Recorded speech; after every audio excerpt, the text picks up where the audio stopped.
Hello, my lovely friends. My name is Rue. How do you do? We're doing another Autism Chat today. If you are new to my channel, my name is Rue, and I was diagnosed with autism in October of 2021.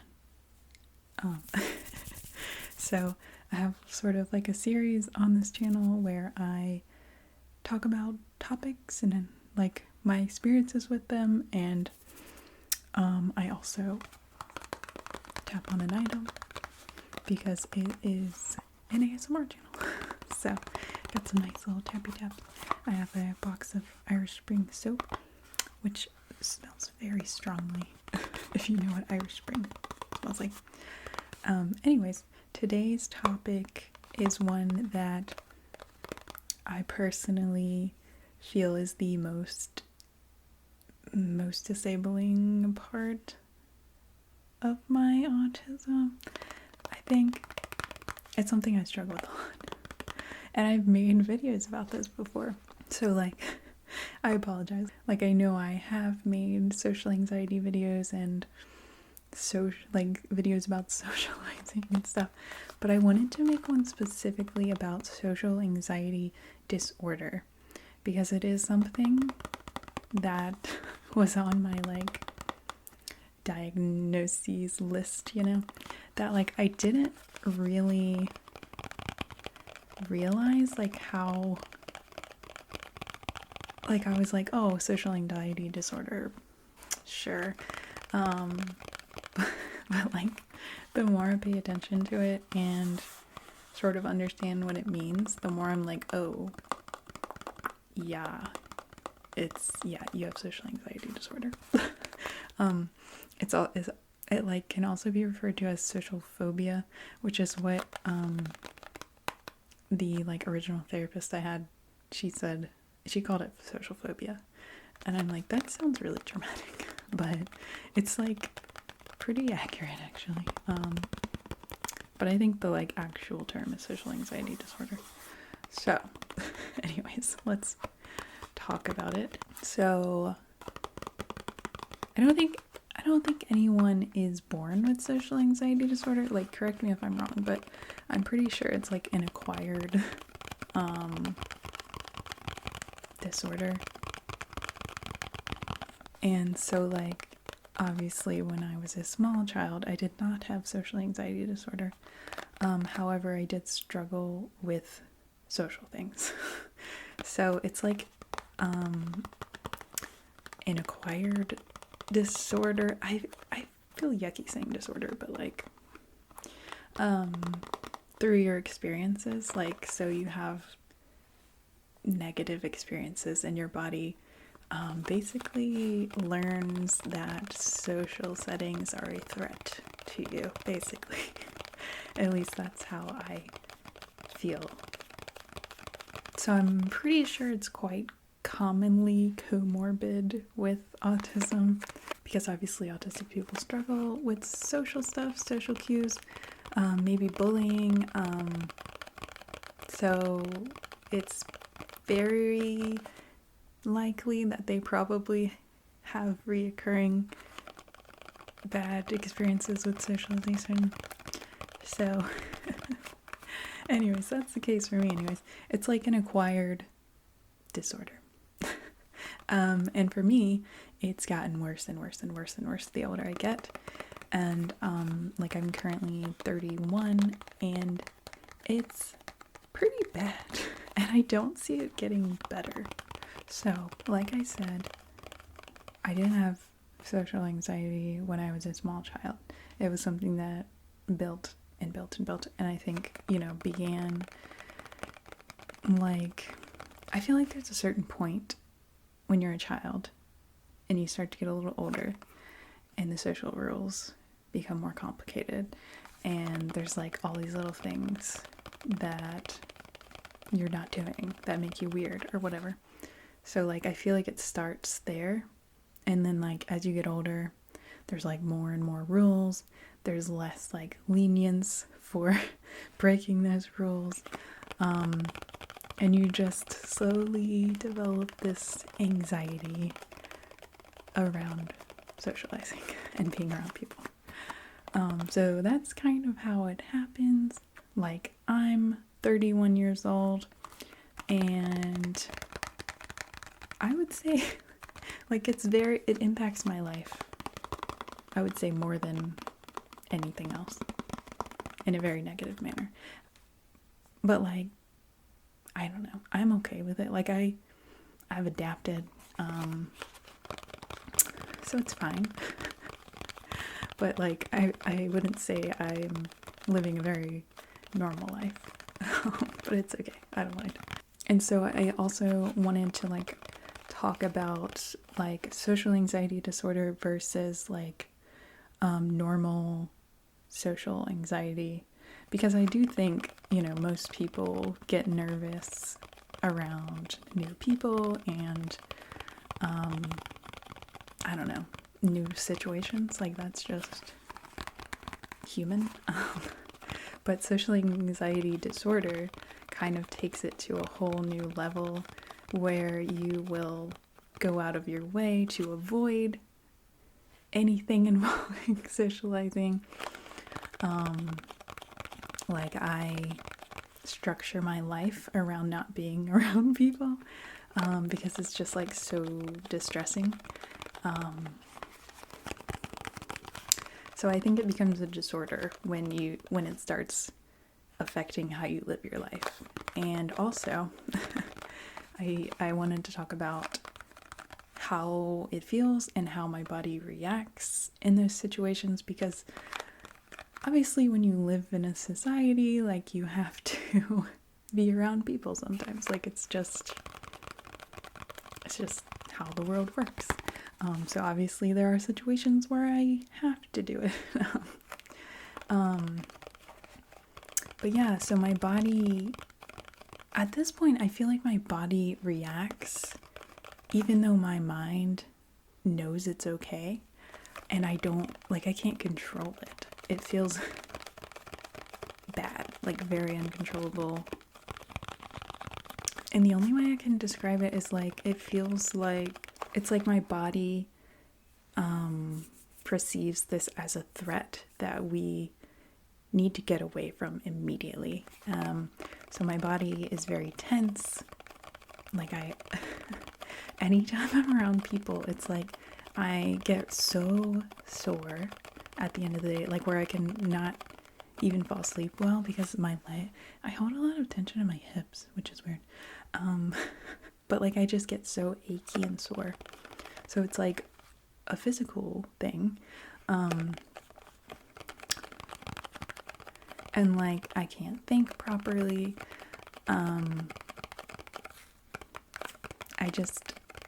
like, constantly just thinking, like, okay, when is the soonest I can get out of here? Like, because I'm in that, like, fight or flight state, you know, because my body is like, there's a threat, we need to get out of this, we need to run. And it's very physical, very in my head. Something else interesting that I realized is that I get tension headaches when I'm around people a lot, and I didn't realize they were tension headaches until I read about tension headaches, because I just thought it was just a thing that happened when I was around people, like, just a normal thing. But when I was working a full-time job, or just, like, anytime I'm around people for extended period of time or whatever, I get pressure around my head and the back of my back, like my temples and the back of my head. And it would be like every single day I would be having a tension headache.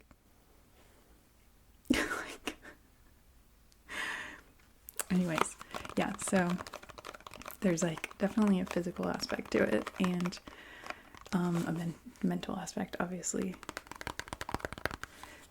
So, like, it messes me up for days. Like, I have a social thing, and I have to basically plan the next few days are going to be recovery, like, because I get really, really bad ruminating thoughts that feel uncontrollable. basically berating myself because I did a bad job socializing or, whatever. Like, there's just really bad ruminating thoughts, like beating myself up. So there's that. And then I just feel really, really unregulated, just really tired, honestly, I feel hungover a lot of times, which is something I've recently noticed. It literally feels like I'm hungover the next day or two, and I just feel like ill, It's really bad. So I have to like nurse myself back to functional again.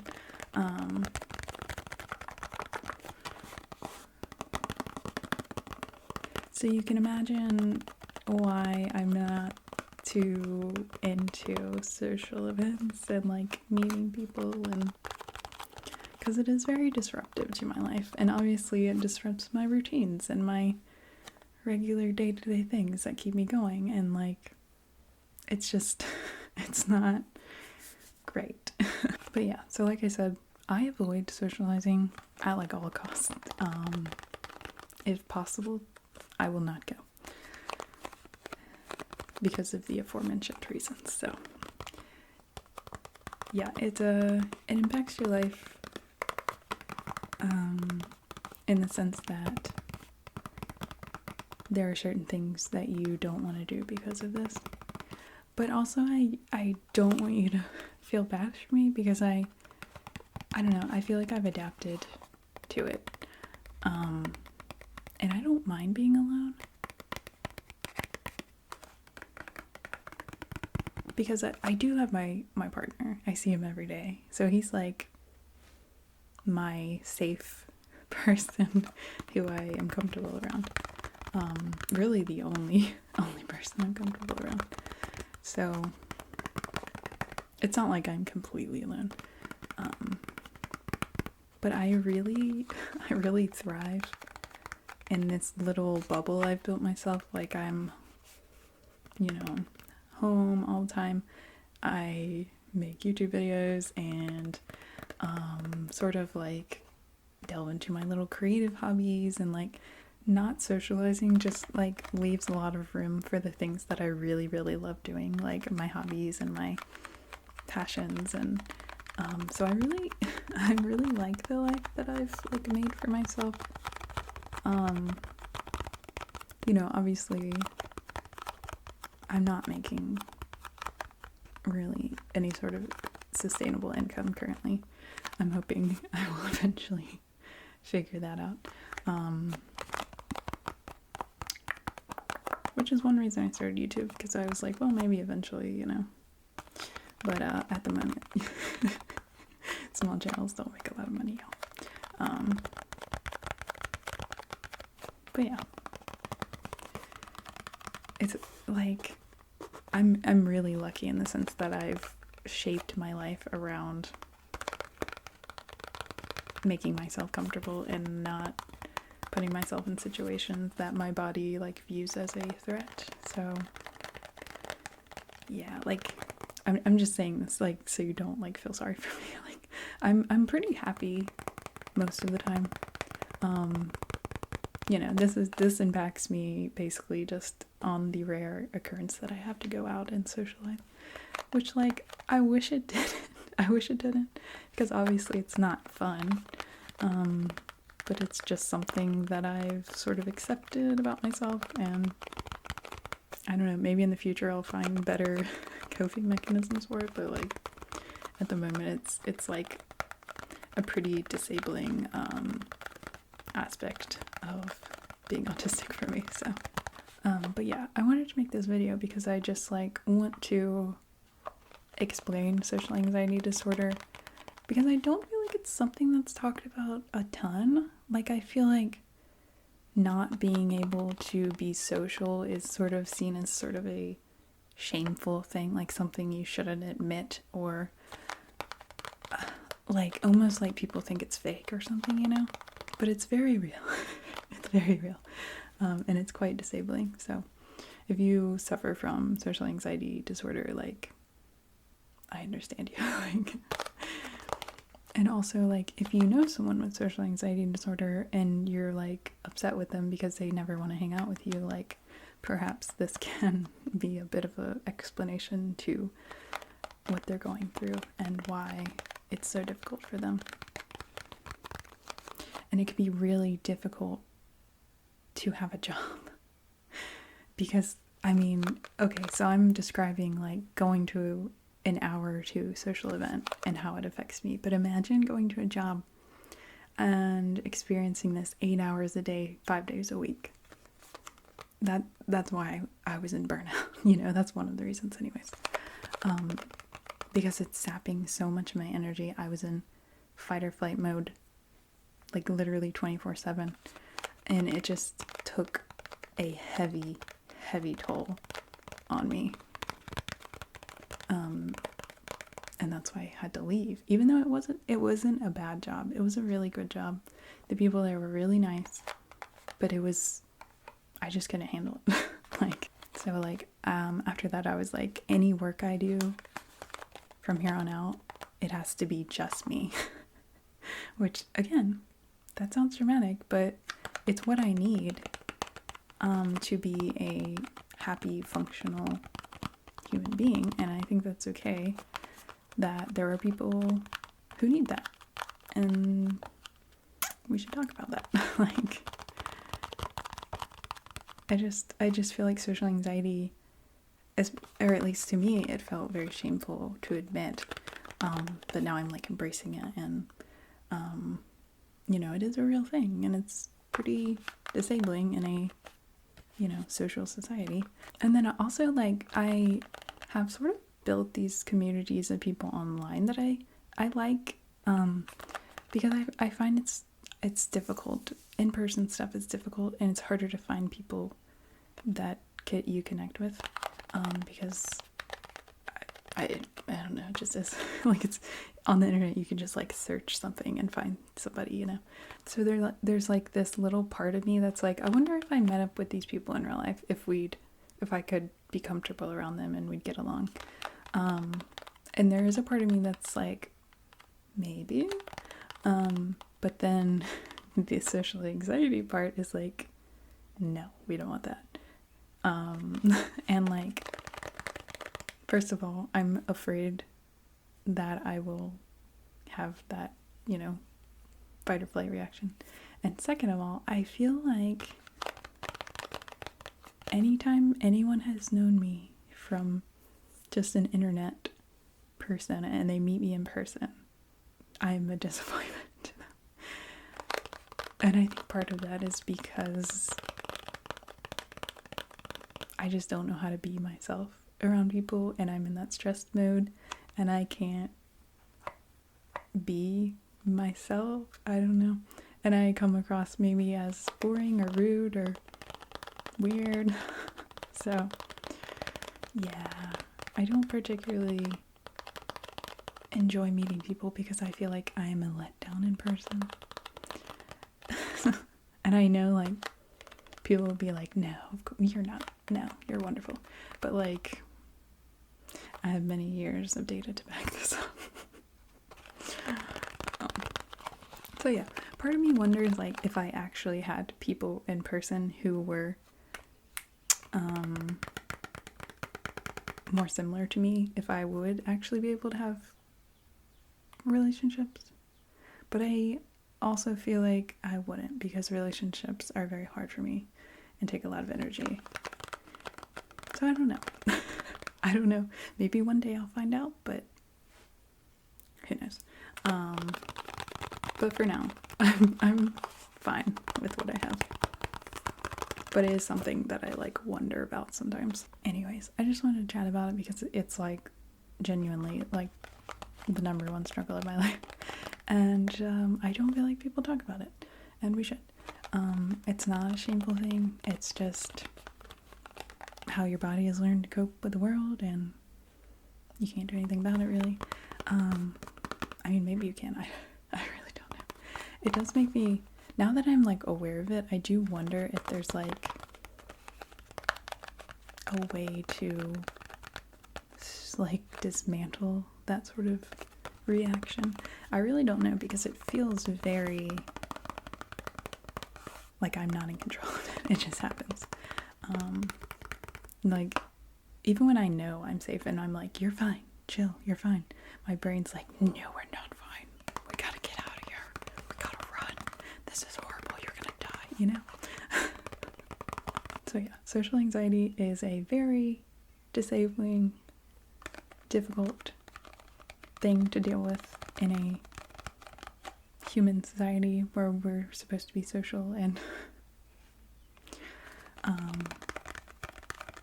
so yeah, if you have social anxiety disorder as well, I'm sorry. I hope you've figured out a way to live your life so that it's less horrible, because I know from experience that it can be terrible. And I just also want you to know, like, it's okay to accommodate for this. Like, I know it feels like you're being rude, and like, you know, you should just go because everyone else does, but like, you need to take care of yourself. You know, it's okay to have limitations. I just feel like this is a difficult one to put down boundaries for, because I don't feel like people understand it. They're just like, well, you're just being rude, or, you know, you don't want to see me, or whatever, you know. It's like, no. My body just, like, thinks I'm gonna die. So yeah, let's normalize this a bit. I actually made a video about it on my second channel. Like an artsy-fartsy video. Artsy-fartsy? I don't know. I was trying to be artsy. Shameless self-promotion. Check it out. It's in the comments. But yeah, I just wanted to put this into the world. You're not like a freak. It's not something you should be ashamed of. It's just that you've had certain experiences that your body has learned to react this way. And it's, you know, trying to protect you. You know, it's not your fault. So yeah, if you have social anxiety disorder, you're doing amazing. It's so hard. It's so hard. I love you. I hope you have found ways to cope with it and interact with the world safely. And yeah, just know that I love you. You're a wonderful human being. You have nothing to be ashamed of. We all have our stuff. So, anyways, I hope you guys enjoyed this little ramble and tap. Let me know what you think in the comments. And yeah, I will see you in my next video, okay? I just want you to know that my hand smells like soap.